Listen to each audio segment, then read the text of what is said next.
ગામના ગોકુલ ફાર્મ પાછળ ગતરોજ રાત્રે આશરે 11 વાગે એક ઈસમ અજાણી પરિસ્થિતિમાં હાઈટેન્શન લાઈન ઉપર ચડી ગયો હોવાની ઘટના બનતા વિસ્તારમાં ચકચાર મચી જવા પામી હતી। રાત્રિના અંધકાર વચ્ચે ઈસમ વીજ થાંભલા ઉપર ચડીને સૂઈ જતા આસપાસના લોકોએ તાત્કાલિક પોલીસ તેમજ ફાયર બ્રિગેડને જાણ કરી હતી। ઘટના સ્થળે તાત્કાલિક આણંદ પોલીસ, ફાયર બ્રિગેડ અને 108 એમ્બ્યુલન્સની ટીમો પહોંચી ગઈ હતી। હાઈટેન્શન લાઈન પર ઈસમ જીવના જોખમે ચડેલો હોવાથી બચાવ કાર્ય અતિ મુશ્કેલ બની ગયું હતું। સ્થિતિની ગંભીરતા જોતા વડોદરાથી જીઈબીની સ્પેશિયલ ટીમને પણ બોલાવવામાં આવી હતી।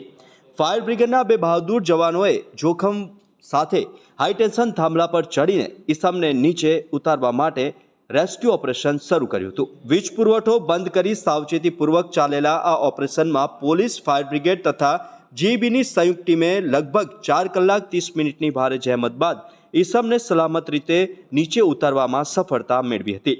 સદભાગ્યે ઈસમને કોઈ ઈજા થઈ ન હતી અને તેને તાત્કાલિક તબીબી તપાસ માટે હોસ્પિટલ ખસેડવામાં આવ્યો હતો।